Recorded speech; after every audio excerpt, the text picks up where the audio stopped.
అదరగొట్టే కారం రంగు రుచి ఆచి కారం పొడి. మొంతా తుఫాన్ రైతులను కోలుకోలని దెబ్బతీసింది. తీవ్ర నష్టాలను మిగిల్చింది వాళ్ళకి.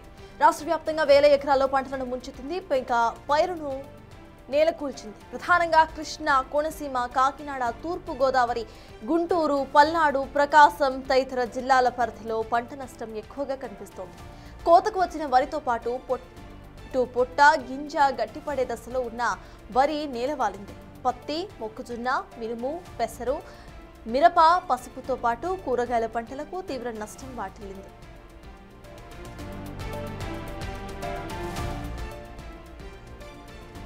ప్రకాశం జిల్లాలో 10,000 హెక్టార్లలో ఇటు నష్టం వాటిల్లింది. అయితే కృష్ణా జిల్లాలో కోత, గింజ, పొట్ట, ఈత దశలో ఉన్న వారికి భారీగా నష్టం వాటిల్లింది. అరటి, కంద, పసుపు పంటలు దెబ్బతిన్నాయి. జిల్లాలో కొద్ది రోజుల్లో కోతకు వచ్చే వరి సుమారు 46,000 హెక్టార్స్లో నేలవాలగా 56,000 మంది రైతులు నష్టపోయారు. అంబేద్కర్ కోనసీమ జిల్లాలో 30,000 హెక్టార్లలో వరి, 1,600 హెక్టార్లలో ఉద్యాన పంటలకు భారీగా నష్టం వాటిల్లింది. పొలాల్లో పెద్ద ఎత్తున వరి నేలవాలింది.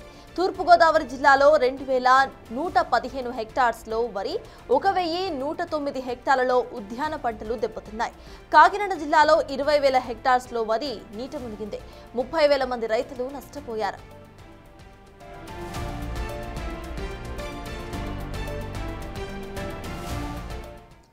మోంతా తుఫాన్ వల్ల ఇటు ఏపీలో రైతులు విలువెల్లాడుతున్నారు.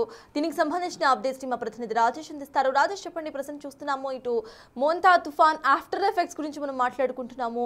రైతులు ఘోరంగా ఇటు ప్రజెంట్ లాస్ లో ఉన్న పరిస్థితి మనం చూస్తున్నాం. దీనికి సంబంధించిన సీఎం కూడా అక్కడికి వెళ్ళి ఏరియల్ సర్వే చేశారు, డైరెక్ట్ గా రైతులతో మాట్లాడారు. అసలు గవర్నమెంట్ ఏమంటోంది అండ్ రైతులు ఏమంటున్నారు? సర్తాజ్, అంటే మోంతా తుఫాన్ ఎఫెక్ట్ కారణంగా కోస్తా జిల్లాలన్నింటి మీద దీని ప్రభావం కనబడింది. అంతేకాదు ప్రాణ నష్టం జరగకపోయినా భారీగా ఆస్తి నష్టం జరిగింది. ముఖ్యంగా వివిధ రంగాల మీద చాలా పెద్ద ఎత్తున ఎఫెక్ట్ చూపింది. మొత్తం మీద నిన్న ముఖ్యమంత్రి చంద్రబాబు నాయుడు ఏ రంగాల మీద ఎంతెంత ఎఫెక్ట్ చూపింది, ఎంత నష్టం వాటిందనే అంశాలను వివరించారు.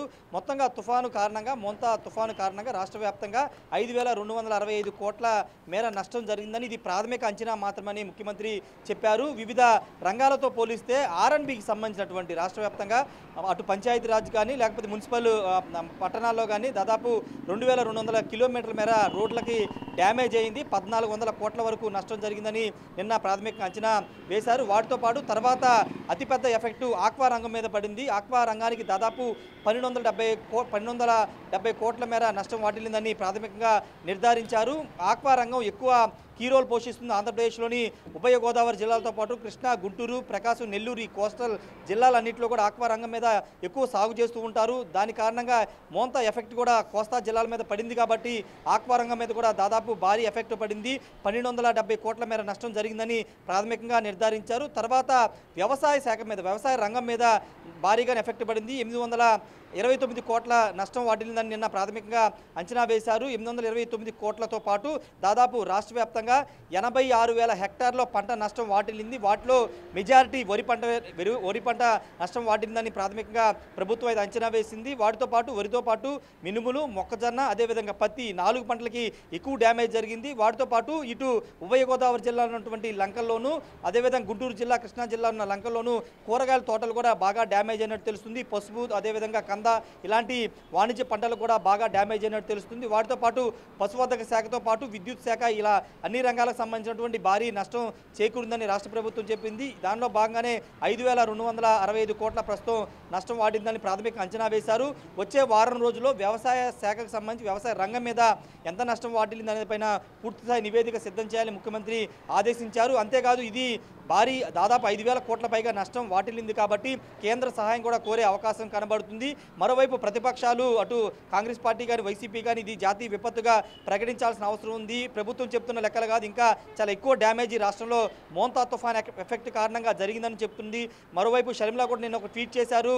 దాదాపు 20,000 కోట్ల వరకు రాష్ట్రంలో నష్టం జరిగింది కాబట్టి కేంద్రం దీన్ని జాతీయ విపత్తుగా పరిగణించాలని డిమాండ్ చేస్తున్నటువంటి పరిస్థితుల్లో రాష్ట్ర ప్రభుత్వం కూడా కేంద్రాన్ని సాయం కోరే అవకాశం కనబడుతుంది. ప్రస్తుతానికైతే ప్రాథమిక అంచనా మాత్రమే సిద్ధం చేశారు. వారం రోజుల పూర్తి స్థాయి ఏ రంగాల మీద ఎంతెంత నష్టం వాటిల్లింది, ఎంత నష్టం రాష్ట్ర వ్యాప్తంగా మోంతా తుఫాన్ ఎఫెక్ట్ కారణంగా జరిగిందనే దానిపైన నివేదిక సిద్ధం చేసి కేంద్రానికి పంపించబోతున్నారు. పంపించిన తర్వాత కేంద్రం నుండి సాయం కూడా వచ్చే అవకాశం కనబడుతుంది. ఇక్కడ ముఖ్యమంత్రి కూడా చాలా వ్యూహాత్మకంగానే చాలా చాకచక్యంగా పనిచేశారని చెప్పాలి. ఎక్కడికక్కడ అధికారులు అలర్ట్ చేయడంతో పాటు ఆ మోంతా తుఫాను తీరం దాటే ముందు, తీరం దాటిన తర్వాత జరిగే నష్టాన్ని ఎప్పటికప్పుడు అంచనా వేయడంతో పాటు ఎంత నష్టం వాటిల్లింది, ఏ రంగాల మీద ఎఫెక్ట్ చూపిందనే దానిపైన నివేదిక సిద్ధం చేయాలని చెప్పారు. దానిలో భాగంగా అధికారులు నివేదికలు సిద్ధం చేసి నిన్న రాష్ట్ర ప్రభుత్వానికి అందజేశారు. పూర్తి స్థాయి నివేదిక అయితే మరో వారం రోజులు అందజేస్తారు. ఇప్పుడు కేంద్రానికి పంపించి సాయం కూడా కోరే అవకాశం కనబడుతుంది. సర్తాజ్ అయితే రాజేష్, ఇటు రైతులు ఏదైతే కేంద్రం నుండి వచ్చే సహాయం కానివ్వండి, గవర్నమెంట్ నుండి వచ్చే సహాయం కానీ వాళ్ళు ఓకే అని అంటున్నారా, లేకపోతే వాళ్ళకి ఇంకేమైనా డిమాండ్స్ ఉన్నాయా? కొంతమంది రైతులు ఇటు కౌలుకు సంబంధించిన డబ్బులు అయితే అట్లీస్ట్ అవైనా వచ్చేటట్టు చూడండి అంటూ కూడా రిక్వెస్ట్ చేసుకుంటున్నారు. ఇంకొంతమంది రైతులు మొలకెత్తిన గింజలు కూడా గవర్నమెంట్ కొనాలి అని అంటోంది. సో దానికి సంబంధించి గవర్నమెంట్ ఒక గైడ్ లైన్స్, ఒక స్ట్రిక్టర్ రూల్స్ను ఏమైనా ఇచ్చే అవకాశం ఉందనుకోవాలా? అంటే ఖచ్చితంగా ఇప్పుడు వర్షంలో తడిసినటువంటి వరి పంట కానీ లేకపోతే ఇతర పంటలు కానీ మొలకెత్తే అవకాశం ఉంది, రంగు మారే అవకాశం ఉంది. కాబట్టి వాటిని కొనుగోలు చేస్తే కొంత ఉపశమనం కలుగుతుందనేది రైతులు చేస్తున్నటువంటి ప్రధాన డిమాండ్. కాబట్టి దాని మీద కూడా ప్రభుత్వం ఆలోచిస్తుంది. పౌర సరఫరాల శాఖ కూడా ఆదేశాలు ఇచ్చే అవకాశం కనబడుతుంది. ఎందుకంటే 2 రోజులు అయింది కాబట్టి ఇంకొక వారం రోజుల తర్వాత దీని మీద గైడ్లైన్స్ వచ్చే అవకాశం కనబడుతుంది. ఆ పంట పొలాల్లోంచి పంటను బయట తీసుకొచ్చి ఎండబెట్టిన తర్వాత రంగు మారినటువంటి ధాన్యాన్ని, తడిసిన ధాన్యాన్ని కూడా కొనుగోలు చేయాలనే రాష్ట్ర ప్రభుత్వం నిర్ణయం తీసుకునే అవకాశం అయితే కనబడుతుంది. ఇంకొక రెండో ముఖ్యమైన విషయం ఏంటంటే రాష్ట్రంలో రైతుల కంటే కౌలు రైతులు ఎక్కువ ఉంటారు. రైతుల వద్ద నుండి భూమిని కౌలుకు తీసుకుని కౌలు చెల్లించి పంటలు సాగు చేస్తూ ఉంటారు. కాబట్టి ఇప్పుడు ఎక్కువ డ్యామేజ్ కౌలు రైతులు జరిగింది.